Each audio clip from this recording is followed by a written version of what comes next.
Hey there, YouTube Creepers, Rank here, and today we're going to be bringing you another deck profile. It is, as you can tell, windups.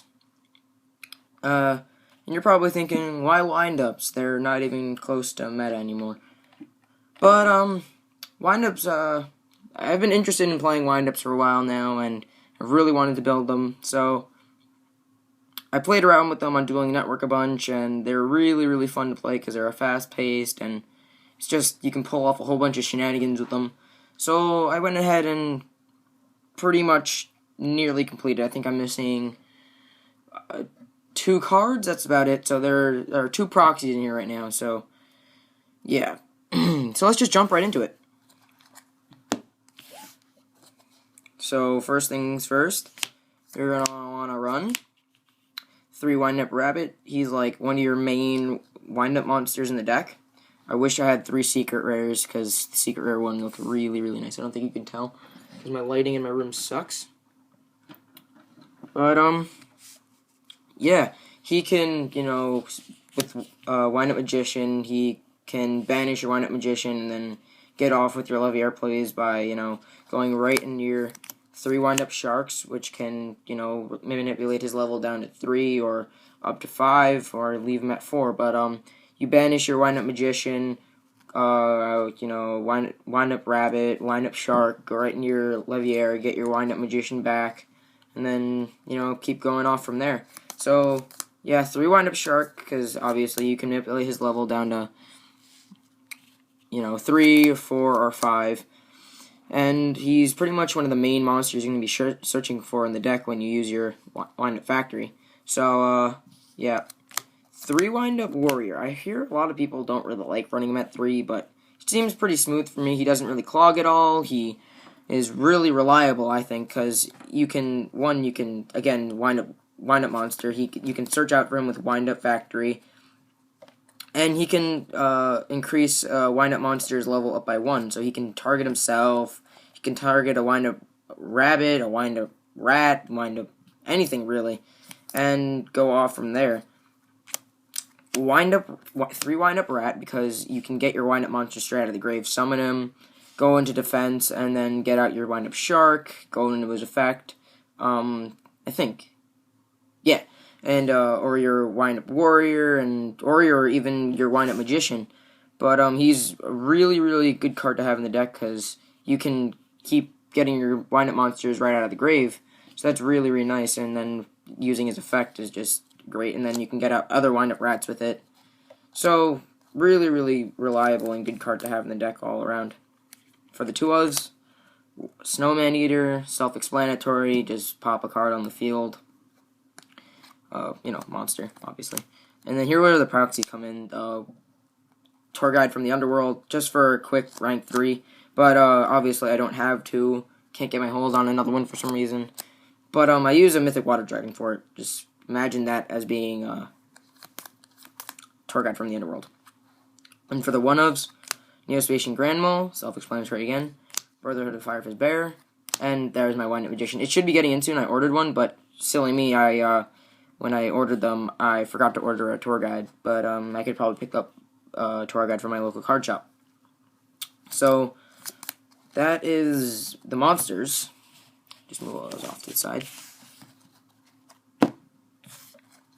On to spells.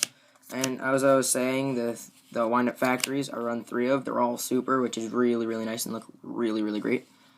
It's pretty much essential in the deck to run 3, because you're going to be using a lot of the Wind-Up monsters effects, obviously, so having this out, setting it, and then going into Wind-Up Shark's effect, then you go into this, or, have it face up already, because usually I set it or something, and then I'll activate it, because my opponent won't know, like, oh, you have a set card?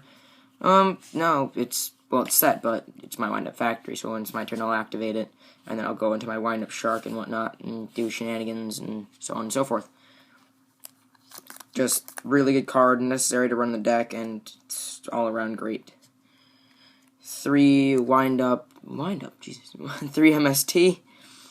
Back row hating this, because sometimes back row can hurt this deck, so you want to be able to get rid of it as quickly as possible, so MST is really great, and I have a secret rare at 1, and I have 2 supers. I wish I had 3 secrets, but I can't get my hand on another secret.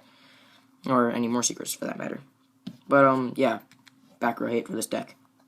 Get rid of it with MSTs. On Mind Control, these are all 1-0s now. Nope, there's one or 2-0s. Whoops. Mind Control, self-explanatory, run one of it. Over the Snatch Steal, because people are expecting you to run Snatch Steal regardless, but I don't have a Snatch Steal, and this was Goldra, so I threw it in there. If I get a hold of the Snatch Steal, I might put it in here, or I might decide it, but I like Mind Control, so I'm going to go into that. 2 Dark Hole, because I don't have Regeki, and since it's at 2, it's really, really good. Self-explanatory. And then Book of Moon and Salvage, self-explanatory. That's it for the spell lineup. Put those off the side. And then the traps are pretty self-explanatory. You know, 2 Fiendish Chain, 2 Deep Prison. Wish I had 2 Ultras, but I don't. And 1 Mirror Force. You know, Deep Prison is really, really good for this format and all the Burning Abyss and crap that's happening. But, you know, if there are those decks that do swarm the field and you want to get rid of a lot of their monsters, I just put the Mirror Force in there to get rid of their field really easily. So, it's really good because they'll think it's a Deep Prison, it's only going to get rid of one of my monsters. No, I'm going to get rid of all of them, so it comes in handy, like, even if it is Burning Abyss, their effects will go off and whatnot, but it's still a really good card, even if it is not really relevant, but it can be useful, because I'll think it's still a Deep Prison or whatever. And then into the 1-ofs, Pinpoint Guard, Compulse, Bottomless, Torrential, and my Platinum Rare Solemn Warning. I picked this up in my local card shop, and it was really, really nice that I found one, because my friend wouldn't trade me one, because I needed one for this deck. And, that's it for the main deck. Let's jump right into this extra deck. 1 Wind-Up Arsenal Zenmayo.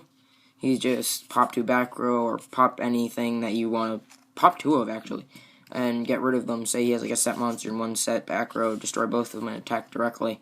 So that's really, really nice to have. And it can be used in, like, other decks, too, for, you know, that go for rank 5s. But, I think he's just a really good card. I put him in a lot of my decks, on, like, Dueling Upgrade and stuff. I only have 1 of it now, because I picked one up for this deck. But, I say he's a good card for any deck that goes for rank 5s.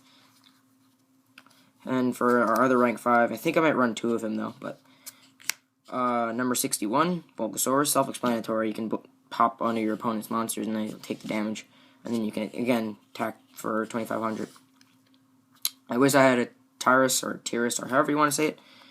But I don't, because its effect is really, really good. But, onto the 4s. Wind Up Zenmeister. Sorry about that, I was wrecking his name. But, you know, set one of your, Wind-Up monsters. Let me check it, because I'm almost positive he does that. Yeah. He sets a monster back when your Wind-Up monster's back. Maestroke, just a really good card. Diamond Direwolf, and I did substitute some cards in here, like my Daigusto Emerald, which I don't have, is number 32 Shark Drake. This is another filler. Forgot what I replaced it for. I think I replaced it for 101 or something, because I don't have 101. A lot of the cards that I wish I had, I just replaced, because they're either too expensive or I can't just get my hands on them right now. So I'm running replacements, and it got really, really dim in here, because the light outside is not really helping at all, and my lights in here are crap. But, Gyro Cowboy, you run him in any deck that you really would run in anything that runs for rank 4s. He can win games, like, get him off, and he has 700 life points left, or 800, or really low life points, and you want to win games with him, just go right in your Gyro Cowboy, and then detach for 800, and it seriously, he's going to win games for you, because I've won so many games just using him alone, so I would recommend running him in pretty much any deck that you would go for a rank 4 to win games. So, next is Photon Papilloperative, self-explanatory really for this deck. Wind-Up Zenmains, again, self-explanatory, he's just a wall, so... Plus, if you have Wind-Up Factory on the field, he is a Wind-Up, again, so you can use his effect, and then Wind-Up Factory, you can search out for a Shark or anything that you would really need at the time. So, next one, Leviar the Sea Dragon again, how I was telling you about those plays that you can go off into. And I have an Ultra, which is really, really nice. My friend wanted to trade a Super to me, and then he was like, nope, I'm not going to trade it to you, because I'm going to put it in my deck, because he realized how good it was. So I picked up, again, at my local card shop, I picked up an Ultra. Mechop Engineer, and for 3000 beat stick, number 30. Because 3000 attack is pretty good. Not unless they can get over that, unless they use effects. And then, it's a really, really small side deck, which I'm still putting together. But, Salvage, I might run two of it. Tanky, and then Redox, because he's pretty much, again, another wall, and earth monsters, and all that shenanigans that you can do with him. So, I might take out, like, a warrior for him, and then, you know, see how it works. I haven't really playtested it with him him in the deck yet.